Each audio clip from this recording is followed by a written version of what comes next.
The Hanso Foundation. A few months ago, the average person had never even heard of it. A vast philanthropic organization engaging in everything from medical research in Africa to funding college psychology programs. For years on end, the Hanso Foundation was content to remain anonymously in the shadows, praised by the few who knew of it and ignored by everyone else. Now, due to the efforts of a novelist, a hacker, and a DJ, all of that has changed. Devastating secrets have been revealed. Secrets that have caused the collapse of the Foundation. How does an organization go from anonymous to infamous in the blink of an eye? What secrets still remain uncovered? Just what is the Hanso Foundation?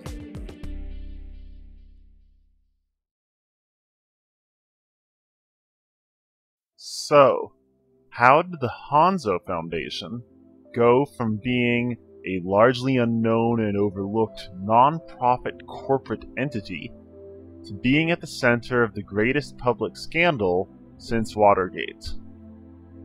Our story begins with the innocuous release of a new fiction book from Gary Troop, entitled The Bad Twin.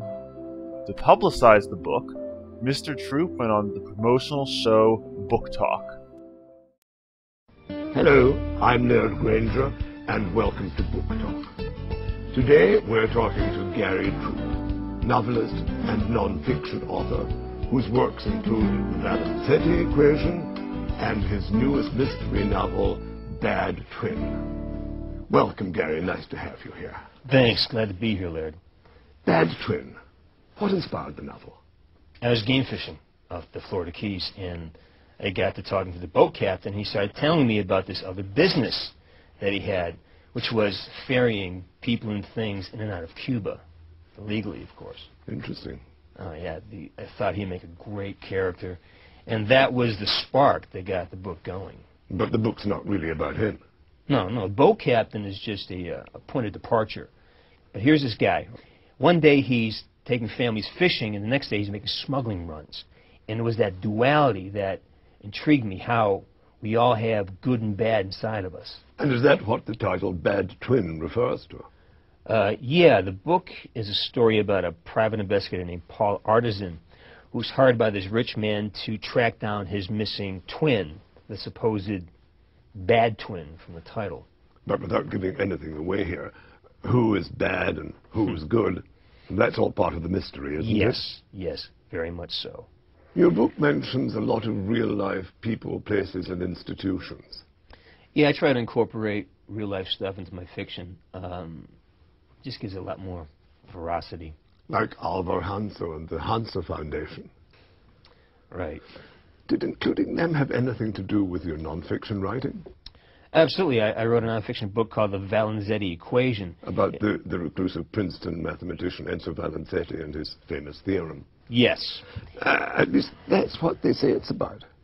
I have to confess, I can't find a copy. Yeah, I know. I mean, first of all, it was a small printing. And allegedly, now I emphasize allegedly, Alvar Hanso bought up all the available copies, and he bought the rights to reprint. Why would he do that? It's a good question. Your book was critical of him? No.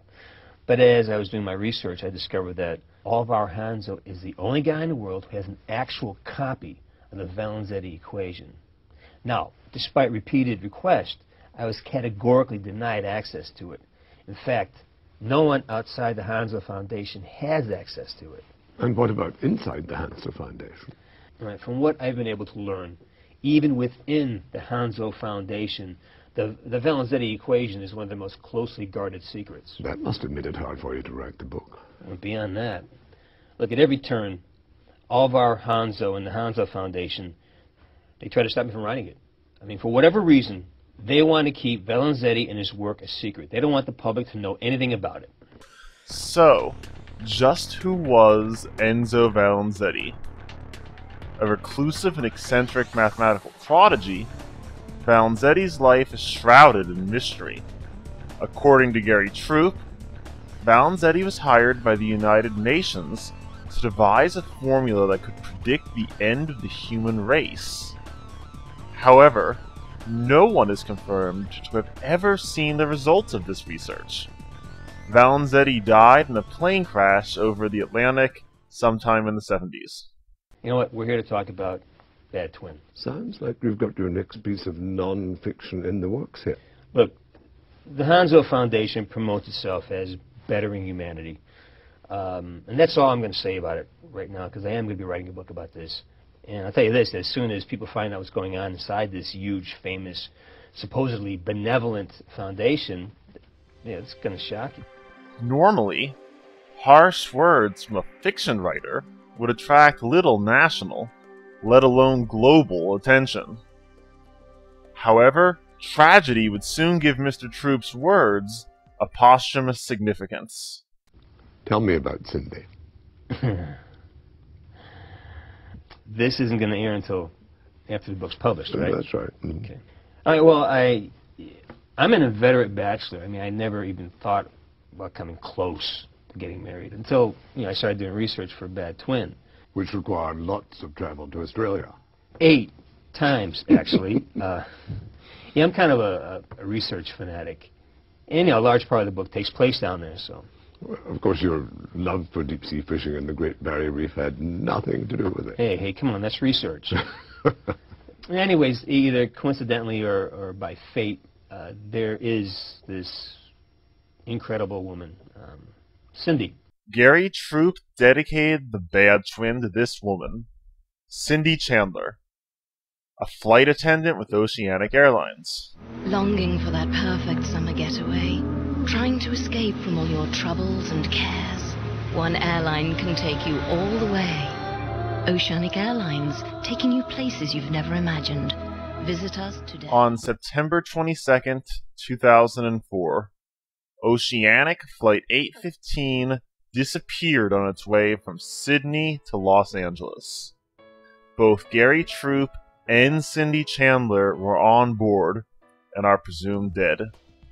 The ensuing media coverage and the subsequent release of the Bad Twin suddenly gave Mr. Troop's attacks against the Hanso Foundation a much larger audience.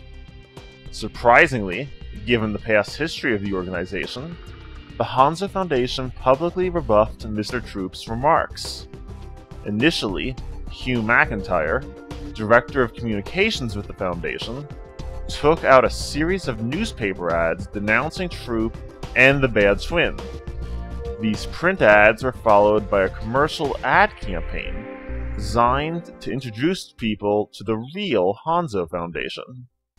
Since the dawn of time, man has been curious, imagining all that is possible. The Hanso Foundation, reaching out to a better tomorrow. Discover the experience for yourself. Go to letyourcompassguideyou.com. Ironically, the publication of this website would mark the beginning of the end for the Hanso Foundation.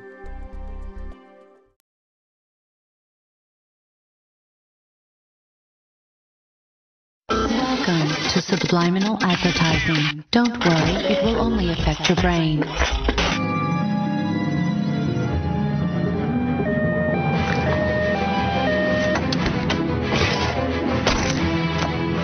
Embedding Lyman. Embedding Lyman.